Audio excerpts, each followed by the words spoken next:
India के top nuclear, space और agriculture scientist क्यों मिस्टीरियसली मर रहे हैं? क्या है उनकी मौत के पीछे का राज? क्यों इस बात की जानकारी बहुत कम लोगों को है? और क्यों किसी को इससे फर्क नहीं पड़ रहा? पिछले कुछ डेकेड्स में डजन ऑफ इंडियन साइंटिस्ट जो हमारे देश के सबसे स्ट्रेटेजिक सेक्टर्स में काम कर रहे थे, न्यूक्लियर एनर्जी, डिफेंस, स्पेस और बायोटेक्नोलॉजी, उनकी स्ट्रेंज और अनएक्सप्लेन्ड सर्कमस्टेंसेस में डेथ हुई है। Official reports usually suicide, accident और इलनेस को ब्लेम करती है, लेकिन फैमिलीज, एक्टिविस्ट और इवन कोर्ट्स ने इन सस्पिशियस डेथ्स पर क्वेश्चन रेज करने शुरू कर दिए हैं। और ये क्वेश्चंस रिवील करते हैं एक डीपली डिस्टर्बिंग पैटर्न, और आज हम उसको समझने की कोशिश करेंगे। चलिए स्टार्ट करते हैं सबसे हाई प्रोफाइल केस से, डॉक्टर होमी जहांगीर भाभा की डेथ से, जो इंडिया के न्यूक्लियर प्रोग्राम के फादर थे। वो एयर इंडिया फ्लाइट 101 के पैसेंजर थे जो मिस्टीरियसली क्रैश हो गई मॉन्ट ब्लांक में 1996 में। सभी 117 लोग मारे गए। एक्सीडेंट इन्वेस्टिगेटर्स ने कम्युनिकेशन फेलियर को ब्लेम किया, लेकिन एक बुक के अकॉर्डिंग एक farmer CIA operative Robert Crowley ने बाद में क्लेम किया था कि CIA रिस्पॉन्सिबल था भाभा और प्राइम मिनिस्टर लाल बहादुर शास्त्री को एलिमिनेट करने के लिए, विच इज़ वाई दोनों की सिर्फ कुछ दिन के गैप में मौत हो गई थी। क्या ये कोइंसिडेंस है या एक कॉन्स्पिरेसी थ्योरी? जिस बुक में ये क्लेम किया गया है कि क्राउली ने कन्फेस किया था, वो कुछ खास ट्रस्टवर्दी राइटर की नहीं है और ना ही एक रेपुटेटेड पब्लिशर की। चलिए बात करते हैं कैसे इंसान की जिनके बारे में हम सब ने स्कूल की बुक्स में पढ़ा है। डॉक्टर विक्रम साराभाई, उन्हें father of Indian space programme भी कहा जाता है, लेकिन एक बात जो ज़्यादा लोग नहीं जानते, 30 दिसंबर 1971 विक्रम साराभाई अपने फेवरेट रिजॉर्ट कोवलम बीच, केरला के एक होटल रूम में डेड पाए गए। Official story, heart attack, natural cause. उस दिन से जस्ट पहले उन्होंने एक रशियन रॉकेट की फायरिंग विटनेस की थी और थुम्बा रेलवे स्टेशन का इनॉग्रेशन भी किया था। सब कुछ नॉर्मल लग रहा था, कोई हेल्थ इशू भी रिपोर्ट नहीं हुआ था, और फिर अचानक उनकी डेथ हो गई सिर्फ 52 ईयर्स की एज में। लेकिन यहाँ से चीज़ें थोड़ी अजीब हो जाती हैं।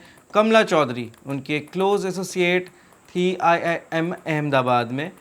उनका कहना है कि विक्रम ने मुझे बताया था कि उन्हें अमेरिकन्स और रशियंस दोनों देख रहे हैं। क्या ये सिर्फ एक हार्ट अटैक था या फिर कुछ और? शायद हमें कभी सच का पता ना चले, लेकिन कोल्ड वॉर के दौरान जिस तरीके से ये सब हुआ उस पर सवाल अभी तक उठे हुए हैं। फास्ट फॉरवर्ड करते हैं रिसेंट ईयर्स में। 2009 में nuclear scientist Loknath Mahalingam went missing जब वो मॉर्निंग स्ट्रॉल पर निकले। वो केगा एटॉमिक रिसर्च सेंटर के ट्रेनिंग सेंटर में सीनियर साइंटिस्ट ऑफिसर थे। कुछ दिन बाद उनकी बॉडी एक रिवर में फ्लोट करती हुई मिली। अगेन उनकी डेथ को भी सुसाइड रूल किया गया, लेकिन उनकी फैमिली इंसिस्ट कर रही थी कि वो हेल्दी थे और वो स्ट्रेस्ड भी नहीं थे। 2013 में इंडिया के first nuclear powered submarine INS Arihant के 2 चीफ इंजीनियर्स के जोश और अभिष शिवम की बॉडीज़ रेलवे ट्रैक पर मिली। ऑल्दो उन्हें ट्रेन के नीचे आने से बचा लिया गया था, लेकिन वो ऑलरेडी डेड थे। रिलेटिव्स के अकॉर्डिंग उनकी बॉडीज़ पर कोई विजिबल साइन ऑफ इंजरी नहीं थे, और ये पुलिस ने भी कंफर्म किया। ऑफिशियल रिपोर्ट्स में ये सजेस्ट किया गया कि शायद उन्हें कहीं और पॉइजन करके ट्रैक्स पर रख दिया गया था ताकि उनकी डेथ एक्सीडेंट या फिर सुसाइड दिख सके। फेब 2010 में भाभा एटॉमिक रिसर्च सेंटर के scientist officer Mahadev P Iyer internal skull haemorrhaging के साथ डेड मिले। उनकी बॉडी पे कोई एक्सटर्नल वुंड नहीं था। ऑफिशियल एक्सप्लेनेशन में be a kinky experiment gone wrong. कोई अरेस्ट नहीं, कोई चार्जेस नहीं। 100 लोगों को इंटेरोगेट करने के बावजूद उनका घर बाहर से लॉक्ड था। उनके नेक के अराउंड एक नायलॉन कॉर्ड थी और उनके घर से एक सेकंड सेट ऑफ फिंगरप्रिंट्स भी मिले थे, जिनको उनके कोलीग्स के साथ वेरीफाई किया गया, लेकिन आज तक ये केस सॉल्व नहीं हुआ है। BARC के 2 रिसर्चर्स उमंग सिंह और पार्था प्रतिम बाग की एक लैब में जल के मौत हो गई। दोनों रेडिएशन एंड फोटोकेमिस्ट्री डिवीजन में PhD स्टूडेंट्स थे। फायर का कॉज आज तक पता नहीं चला है, और department of atomic energy DAE का कहना है कि कोई रिएक्टर, रेडियो एक्टिविटी या रेडिएशन इन्वॉल्व नहीं था। इस लैब फायर ने अथॉरिटीज़ को पजल कर दिया है, क्योंकि प्रीलिमिनरी इंफॉर्मेशन के अकॉर्डिंग दोनों साइंटिस्ट कोई इन्फ्लेमेबल मैटर के साथ डील नहीं कर रहे थे। अगस्त 2012 में squadron leader retire Baldev Singh, जो HAL के corporate planning and marketing director थे, उन्होंने अपनी टर्बन से न्यूज़ बनाकर अपनी जान ले ली। बलदेव सिंह जो 58 ईयर्स के थे, चाहे साइंटिस्ट नहीं थे, लेकिन वो इस एरोस्पेस एंड डिफेंस कंपनी के टॉप एग्जीक्यूटिव थे। कुछ टाइम पहले वो एक HAL बोर्ड मीटिंग में कोलैप्स हो गए थे, लेकिन मेडिकल टेस्ट में सब कुछ नॉर्मल निकला था। उनके शॉक्ड कुलीग्स और बैचमेट्स ने डेक्कन हेराल्ड से कहा कि वो साहब कभी ये स्टेप नहीं ले सकते थे अनलेस कोई सीरियस सिचुएशन में फोर्स किए गए हों। डेफिनेटली HAL से रिलेटेड कुछ मैटर था, और इम्पॉर्टेंट बात यह है कि सिंह साहब ने ये एक्सट्रीम स्टेप सिर्फ कुछ वीक्स बाद लिया, जब वो director corporate planning and marketing appoint हुए थे अगस्त 16, 2011 को। बिल्कुल न्यू अपॉइंटमेंट के तुरंत बाद ये ट्रेजेडी हुई। 2017 में RTI एक्टिविस्ट चेतन कोठारी ने बॉम्बे हाई कोर्ट में स्पेशल इन्वेस्टिगेशन के लिए पिटीशन फाइल की। कोठारी के अकॉर्डिंग 1995 और 2014 के बीच BARC ने 680 एम्प्लॉयज़ लूज़ किए। इंडिया का ओवरऑल सुसाइड रेट है अबाउट 1 in 10,000, लेकिन हमारे न्यूक्लियर और स्पेस एजेंसीज में एक महीने में एक सुसाइड। अभी भी लगता है ये नॉर्मल है।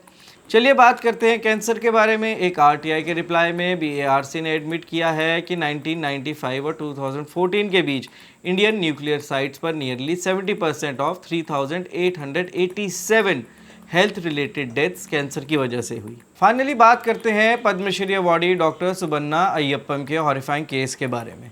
वो आदमी जो इंडिया के ब्लू रेवोल्यूशन के लिए रिस्पॉन्सिबल थे, एक विजनरी जो ICAR को लीड करते थे, जिन्होंने एक्वाकल्चर के थ्रू मिलियंस की हेल्प की और कंट्री के सबसे रिस्पेक्टेड इंस्टीट्यूशन में टॉप पोजीशन होल्ड की। मई 2024 में उनकी डिकम्पोज बॉडी कावेरी रिवर में फ्लोटिंग मिली।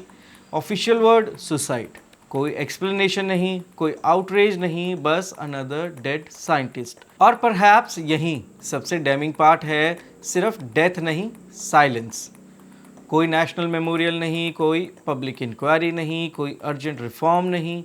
ये ब्रिलियंट माइंड्स जो सीक्रेसी में काम करते हैं इंडिया की डिफेंस, एनर्जी और फूड सिक्योरिटी बिल्ड करने के लिए, without a second thought discard हो रहे हैं। उन्हें कोई Z+ सिक्योरिटी नहीं मिलती, कोई स्टेट फ्यूनरल नहीं मिलता, हेडलाइंस तक नहीं मिलती। इंस्टेड हमारा मीडिया सेलिब्रिटी गॉसिप में ज़्यादा इंटरेस्टेड है। लेकिन एक चीज़ सर्टन है, ये आइसोलेटेड ट्रेजेडीज़ नहीं है, ये सिम्टम हैं एक ब्रोकन सिस्टम के।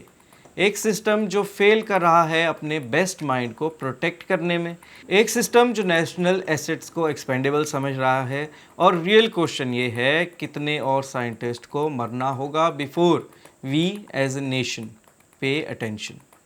अगर आपको ये वीडियो पसंद आई है तो वीडियो को लाइक कीजिएगा, शेयर कीजिएगा and subscribe to the channel. Thank you for watching.